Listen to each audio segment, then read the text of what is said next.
வணக்கம். என் அம்மாவும் ஒரு குழந்தை. இன்னைக்கு நம்ம பார்க்க போகிறது ஸ்பெகெத்தியும் கறி உருண்டையும் வச்சு செய்கிற சாப்பாடு தான் பார்க்க போகிறோம். கொஞ்சம் கைப்பிடி அளவு ஸ்பெகெத்தி,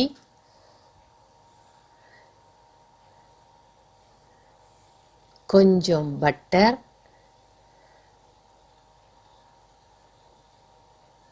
கொஞ்சம் கருவேப்பிலை பொடியை நறுக்கியது, கொஞ்சம் இஞ்சி பூண்டு நசுக்கினது, கரம் மசாலா தூள், கொஞ்சம் மிளகாய்த்தூள், மிளகுத்தூள், கொஞ்சம் மஞ்சள் தூள், தக்காளி பழம் பேஸ்ட்டாக அரைச்சி வச்சது, பொடியாக நறுக்கின வெங்காயம்,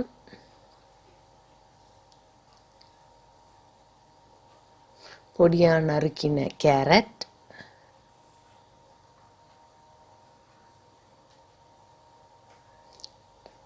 பொடியாக நறுக்கின சுக்கினி இல்லை எந்த காய்கறி வேணாலும் சேர்த்துக்கலாம்.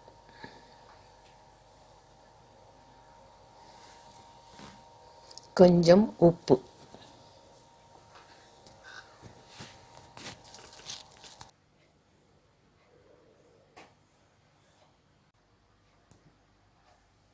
நல்லா மசிய வச்ச மட்டன் கறி,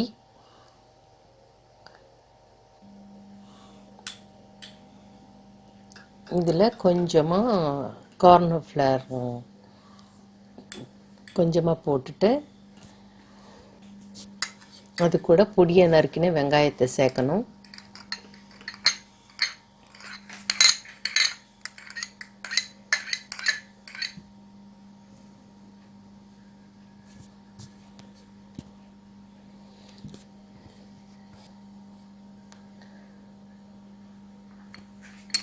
கொஞ்சம் மஞ்சத்தூள்,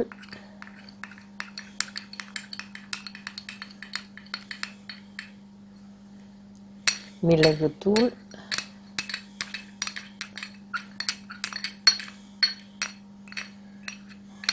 கொஞ்சம் மிளகாய்த்தூள்,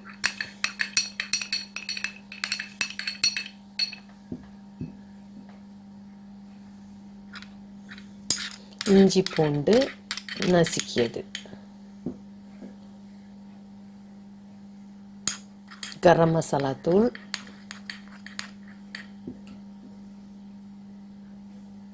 கருவேப்பிலை பொடியாக நறுக்கியது, கொஞ்சம் உப்பு, நல்லா எல்லாத்தையும் கலந்து பிசைஞ்சு வச்சுக்கணும்.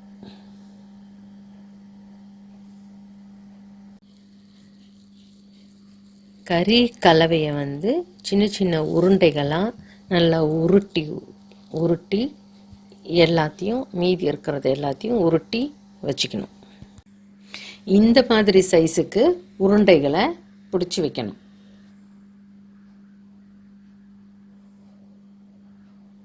ஒரு பாத்திரத்தில் முக்கால் அளவுக்கு நல்லா தண்ணியை ஊற்றி அதில் பட்டரும் உப்பும் போட்டு கொதிக்க வைக்கணும்.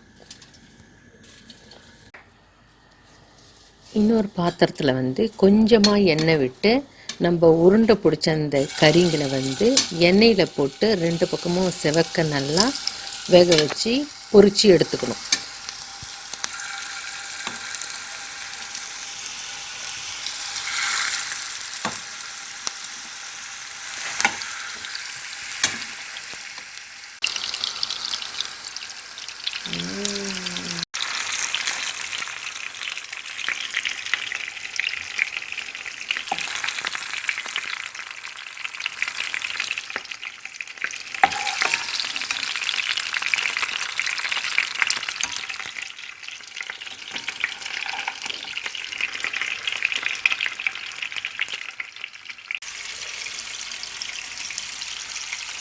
உப்பும் இந்த பட்டரும் போட்ட தண்ணி நல்லா இப்போ கொதிச்செடுத்து அதில் நம்ம ஸ்பெகத்தியை போட போகிறோம்.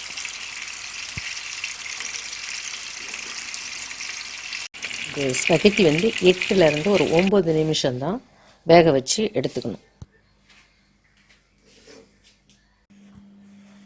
ஒரு வடி குண்டானில் அந்த ஸ்பகத்தி வேக வச்சதை ஊற்றி வடிகட்டி எடுத்து வச்சுக்கணும்.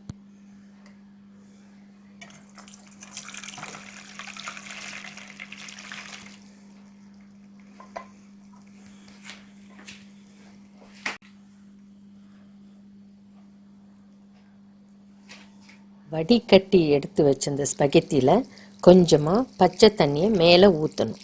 இது எதுக்கு ஊற்றுறோன்னா அப்போ தான் ஒன்றோட ஒன்று ஒட்டாது.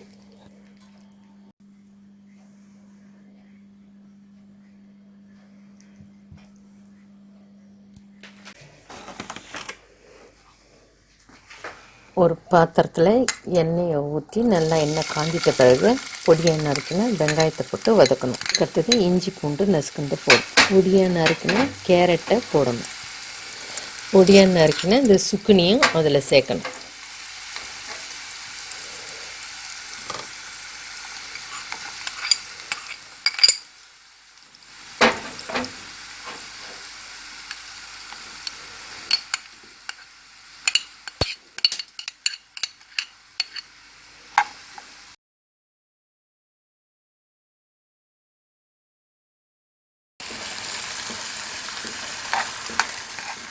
காய்கறிகளை அந்த எண்ணெயை நல்லா போட்டு வதக்கிட்டு கொஞ்சமாக தண்ணி ஊற்றி வேக வைக்கணும். அதுக்கு தேவையான அளவு உப்பு கொஞ்சம் சேர்த்துக்கணும்.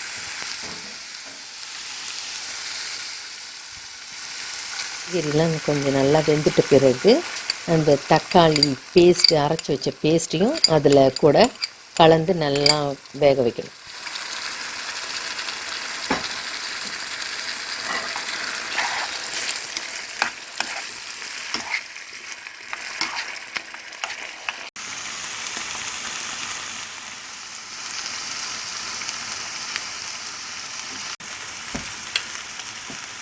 காய்கறி கூட இந்த தக்காளி பேஸ்ட்டு எல்லாம் நல்லா வதக்கிட்ட பிறகு வேக வச்சு எடுத்து வச்சு இந்த ஸ்பகெத்தியும் போட்டு நல்லா கலந்துக்கணும்.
இந்த வீடியோ உங்களுக்கு பிடிச்சிருந்ததுன்னா லைக் பண்ணுங்கள், ஷேர் பண்ணுங்கள், சப்ஸ்கிரைப் பண்ணுங்கள். நன்றி.